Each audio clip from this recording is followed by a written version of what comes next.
De volta com o Educador Entrevista, recebendo aqui o escritor Cristiano Camargo. Cristiano, obrigado pela presença. Obrigado, eu que agradeço.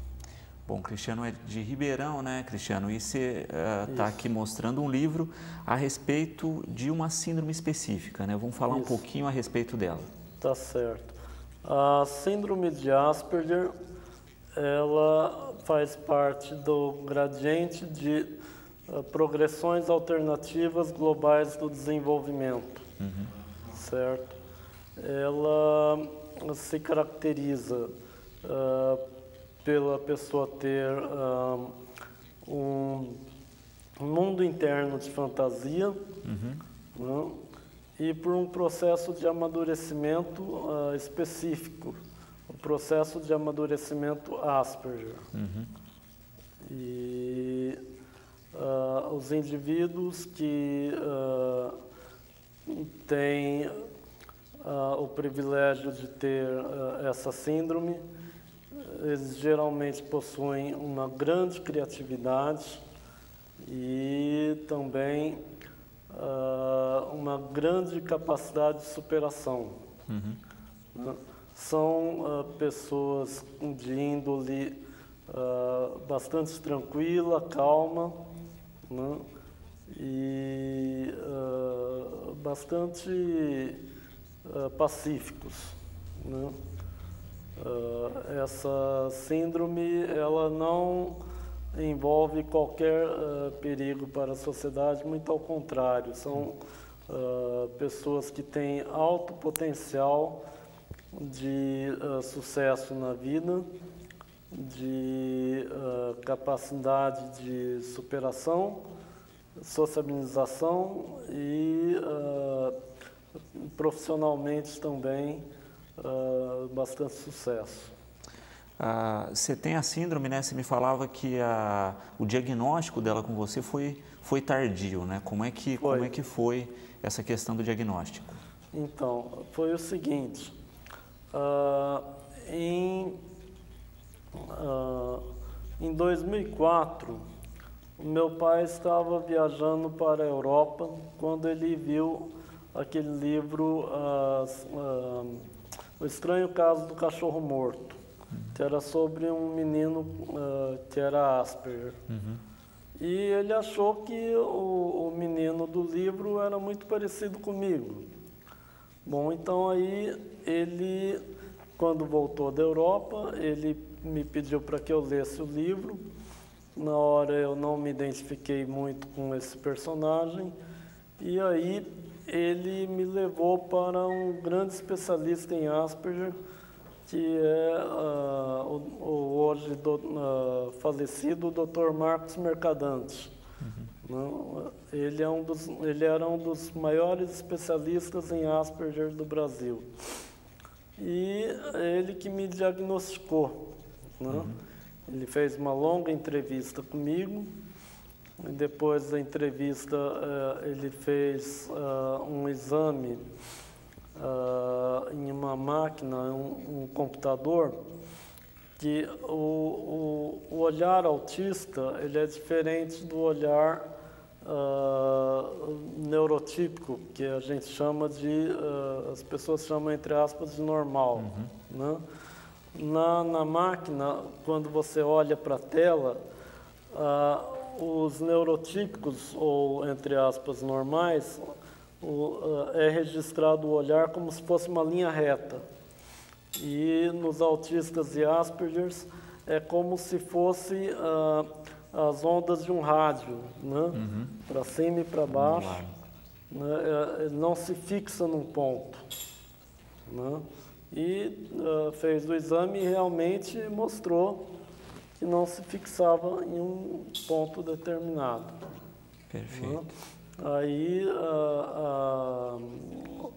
o diagnóstico se tornou oficial.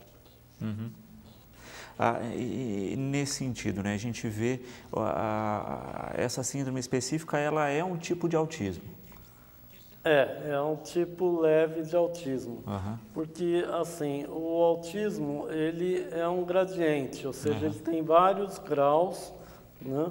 numa escala de uma ponta a outra, do mais leve ao mais severo. Né? A Asperger está na ponta mais leve. E mesmo a síndrome de Asperger, ela tem o seu próprio gradiente, né, do mais leve ao mais severo. O meu caso, por exemplo, está na ponta mais leve da Asperger. Né? Então, por isso, muitas vezes as pessoas me confundem com uma pessoa neurotípica. Né? Se bem que eu também superei muitas coisas nesses últimos anos. Né? E eu consegui, sozinho, sem nenhuma ajuda clínica, né, superar todos os, entre aspas, sintomas, tanto neurológicos como sociais, da síndrome, né, e me tornar uma pessoa sociável e produtiva. Um dos, se é que a gente pode chamar assim, sintomas do autismo é essa questão do pouco contato social, né? A gente vê isso, né? Uma dificuldade de socialização. Na verdade, não se trata bem de uma dificuldade de socialização. O que acontece, principalmente com o Asperger, é um desinteresse pela socialização, porque ele tem o seu mundo interno de fantasia. Então, lá ele está feliz, ele está tranquilo e satisfeito, né? E então, para ele, como ele já é feliz ali, ele não vê a utilidade nem a necessidade de se comunicar ou de se sociabilizar, né? Mas quando ele chega na segunda fase do processo de amadurecimento Asperger, aí é que ele começa a sentir essa necessidade. Porque esse mundo interno de fantasia dele vai crescendo a um tal ponto que começa a querer tomar conta da mente dele, né? E aí ele já considerava a realidade um inferno. E aí a própria fantasia dele passa a ser um inferno também. E aí ele tem que escolher, ou ele mergulha mais fundo dentro do mundo interno de fantasia dele, ou ele começa a visitar a realidade. Geralmente ele escolhe a segunda alternativa, e aí é que ele começa a se interessar pela sociabilização e procurar essa sociabilização. Perfeito. Bom, a gente vai para um rápido intervalo. Na sequência, eu continuo conversando aqui com o Cristiano e você pode mandar a sua dúvida ou sua pergunta pelo 3662-6002 ou pelo educadoronline.com.br. Rápido, logo após o intervalo, aqui no Educador Entrevista.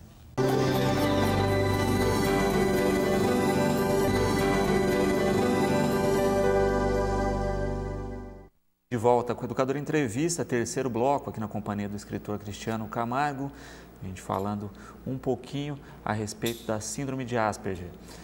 Bom, Cristiano, você falava exatamente disso, né? Dessa dificuldade na detecção da síndrome, né? Você me falou exatamente isso, né? Que teve uma detecção tardia, mas como é que tem sido essa questão atualmente, né? Você tem contato com outros Asperger? Tem sido mais fácil a detecção atualmente? Então, né? Como é que é esse contato? O meu contato com outros Aspergers atualmente eu faço pela internet. Eu tenho grande popularidade no Facebook e tenho o meu grupo de Asperger chamado de Asperger para Asperger, né? E uma fanpage com o mesmo nome, em que eu escrevo meus artigos sobre Asperger, que muita gente acompanha, né? E quanto ao diagnóstico, por que ele é difícil? Porque os psicólogos e psiquiatras consideram que os, entre aspas, sintomas que os Aspergers apresentam eles são difíceis de detectar porque eles são muito parecidos com outras síndromes e outras ocorrências psicológicas e psiquiátricas, né, com muitas outras. A maioria das características Asperger são comuns a muitas outras ocorrências, né? Então, até você descartar todas e chegar na Asperger, demora um pouco, né? Então, é muito fácil você confundir a Asperger, quem não é experiente na área, com outras ocorrências. Então, tem que ter essa questão do especialista mesmo, né? Para acompanhar. E a gente vê isso, né? Você estava falando exatamente de como foi conviver com essa questão sem saber muito bem o que era, né? Eu acho que isso também é um dificultador, inclusive no processo de evolução, mas hoje a gente percebe que se tem essa questão do contato, né? Você falava, inclusive, do quanto a internet te ajudou na socialização, né? A internet tem sido uma ferramenta tanto de divulgação quanto até mesmo se a gente for pensar aí no tratamento nessa questão da interatividade. Sim, sim. A internet é uma ferramenta magnífica para a sociabilização dos Aspergers e, inclusive, eu diria até que a sociabilidade não existe um tipo só, né? Existem vários tipos de sociabilidade. Uma delas é a virtual, que pode se transformar na sociabilidade que eu chamo de clássica, que é aquela que a maioria das pessoas conhece, né? Da pessoa ir no barzinho, tomar cerveja com os amigos, etc. e tal, né? E existe também a sociabilidade profissional, em que a pessoa procura contatos profissionais importantes para a sua carreira, né? E os Asperger costumam se dar muito bem depois que amadurecem na sociabilidade profissional e na virtual, né? E através da virtual eles podem chegar a um bom desempenho na sociabilidade real, né? Na sociabilidade clássica, porque as pessoas tendem a querer se conhecer pessoalmente, fazer encontros, né? E passarem a se encontrar com mais frequência, né? Você fala exatamente desse amadurecimento, né? Ele vem com o quê? Vem com a idade, vem também com uma questão da necessidade mesmo, né? Dessa mudança, né? Você fala isso, né? Olha, tem um mundo de fantasia que depois de um certo momento a gente tem que confrontar com a realidade, não tem como fugir. Mas o que leva a esse confronto, a essa... Olha, geralmente o que leva a pessoa a despertar para a realidade é meio complexo, existem vários motivos, mas os mais comuns são a carência afetiva e sexual e também a necessidade de um trabalho, né, a necessidade profissional. Também pode levar a pessoa a buscar essa sociabilidade e esse amadurecimento. O processo de amadurecimento que os Aspergers passam é diferente do processo de amadurecimento que as pessoas, entre aspas, normais passam, né? E é muito importante entender que a Asperger não é doença, é uma diferença, é um novo estilo de vida, uma nova maneira de se ver e viver a vida, muita gente precisa entender que ser diferente não é ser inferior, não é ser errado, não é ser doente, né? É não ser igual, é você ter personalidade, é você ter a sua identidade, né? e você conseguir se sobressair da multidão, né? Positivamente. Você acaba falando exatamente isso, né? Que o Asperger ele vai criar o seu universo, né? Um mundo à parte, e ele fica vivendo nesse universo, que muitas vezes é parecido com o virtual, né? A gente tem muitas pessoas hoje vivendo no universo virtual, né? E ela acaba criando um mundo porque ela se dá outro nome, ela coloca uma imagem que não é dela, ela cria uma história de vida que não é dela. Então a gente pode fazer um comparativo muito fácil com as pessoas ditas normais, né? Que hoje estão no mundo virtual, fazendo uso dele e se relacionando mais por ele do que no mundo físico, né? Se é que a gente pode dizer. É verdade, você pode fazer essa comparação. É muito importante salientar que esse mundo interno de fantasia, ele é uma coisa boa, ele é uma coisa importante para o Asperger, não se deve tentar suprimi-lo através de choques de realidade, né? E ele tem várias funções para os Aspergers, né? Uma delas é procurar isolá-lo do mundo real para que ele possa se concentrar no seu mundo interno de fantasia. Outra função é ele buscar nesse mundo interno novas soluções para os problemas da realidade, para depois que ele sair, ele aplicá-los na realidade, né? Então, o Asperger, ele tem essa possibilidade também dessa válvula de escape, porque quando a pessoa fica muito presa à realidade, se ela está com um problema angustiante, muitas vezes ela vai para as drogas, ela vai para a bebida alcoólica, enquanto que o Asperger vai para o mundo interno de fantasia dele ter esse alívio, né? E muitas vezes lá ele consegue achar novas soluções criativas para os problemas dele e solucioná-los na realidade. Então, o mundo interno de fantasia é uma ferramenta para uso na realidade. Perfeito. E com certeza são pessoas que têm um universo criativo muito grande. Sim. Né? Porque para ter esse desplugar do que a gente chama de realidade, né? Que a gente vê que as outras pessoas também ditas normais precisam de algum elemento nisso aí, né? Sejam as drogas lícitas ou ilícitas, seja outra estrutura, não, né? O Asperger já tem isso naturalmente e faz uso. Então a criatividade é um elemento em alta.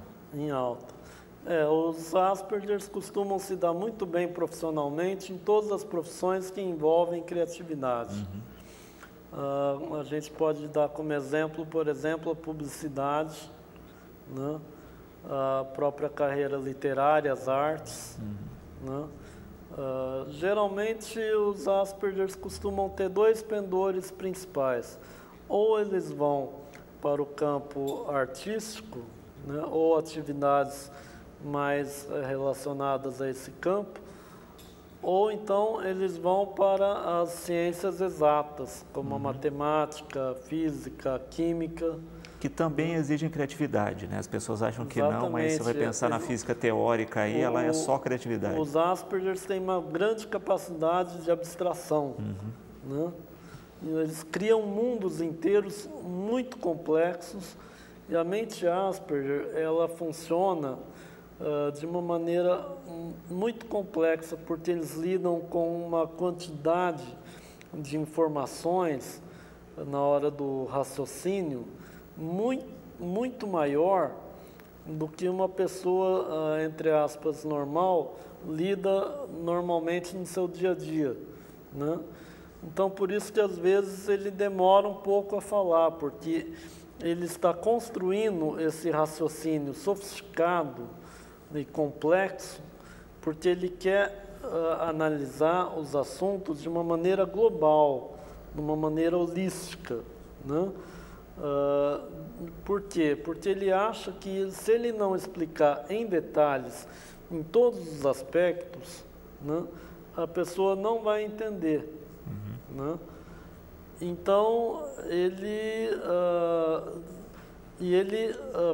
constrói esse pensamento de uma maneira algo burocrática, muito organizada. Asperger geralmente são muito organizados, né? Gostam de ter uma rotina mais ou menos fixa, mas eles gostam de variar a rotina deles, porque de vez em quando eles enjoam da própria rotina, criam novas. Mas sempre criando estrutura de rotina, né? Isso, eles gostam daquela estrutura burocrática de rotina que eles mesmos criam. Né? Então, por exemplo, tem muita gente que fala que os Aspergers sejam incapazes de perceber abordagens diferentes das literais, e que eles abordam os assuntos muito literalmente, né? Entendem literalmente. Mas, na verdade, o que ocorre com muitos Aspergers é que na estrutura do raciocínio deles, eles iniciam pela abordagem literal para depois ir para outras abordagens. Mas muitas vezes o neurotípico ele não tem paciência de esperar toda a explicação e acaba ouvindo só a literal, né? Sendo que o Asperger tinha muito mais a falar e depois ele iria explicar em outros, sob outros pontos de vista. Perfeito. E acaba sendo até um toque evolutivo diferenciado aí, né? Porque a gente tem uma visão, principalmente atualmente, né, muito prática, direta e objetiva, que às vezes não resolve problema algum, né? Pior, complica várias questões exatamente por não ter uma visão mais global. Exato. O pensamento Asperger ele é objetivo, mas o Asperger ele gosta de fazer tudo muito bem feito, né, com calma. Aspergers não gostam de ter pressa para nada, né? Então eles gostam de ter tempo para fazer as coisas da maneira deles, né?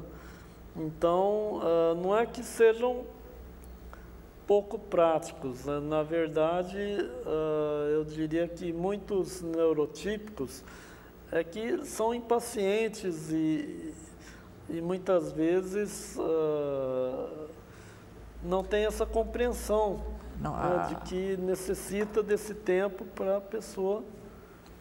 E até porque você tem um pensamento mais complexo, às vezes é mais prático, porque você já antecipa problemas futuros e já toma atitudes que não vão esbarrar nesses problemas. Exato. Você veja, quando eu era estudante, né, as matérias que eu gostava, como história, por exemplo, no tempo aí da 5ª série, 6ª série, né, eu não acompanhava o livro didático como os outros alunos. Logo no começo do ano letivo, eu já tinha lido todo o livro didático, né? Então eu já sabia toda a matéria, né? E sempre tirava 10, porque muitas vezes eu fazia perguntas para a professora de matérias que já estavam muito adiante dos outros alunos. E ela muitas vezes perguntava, mas como que você conseguiu, como que você sabe dessas coisas se os outros alunos ainda não sabem? Né? É porque eu me adiantava. Né? Então, em muitas coisas, os Aspergers realmente se adiantam mesmo, em relação à média dos neurotípicos. O Asperger, ele é um autodidata por natureza, né? Ele gosta demais de estudar sozinho os assuntos que ele gosta e geralmente se torna um especialista em determinados assuntos. né? É o que muitos especialistas chamam de hiperfoco, né? Que não é uma coisa ruim, não é um defeito, como muita gente acha, né? Na verdade, essa atenção concentrada, ela não é tão restrita como parece. O Asperger, ele procura se interessar intensamente por algum assunto e estuda muito ele, mas depois ele vai acrescendo outros assuntos, outras especialidades, né? E depois ele já está, no final, quando ele está adulto, ele já tem uma gama bem variada de assuntos, onde ele já é especialista, onde ele já tem um conhecimento grande da área, que muitas vezes muitos profissionais formados não têm. Sem dúvida, sem dúvida. Bom, a gente faz um rápido intervalo, na sequência, quarto bloco aqui na companhia do Cristiano. Já tem algumas perguntas e você que quiser participar, pelo 3662-6002 ou pelo educadoronline.com.br, tá certo? A gente volta já já no quarto bloco aqui no Educador Entrevista.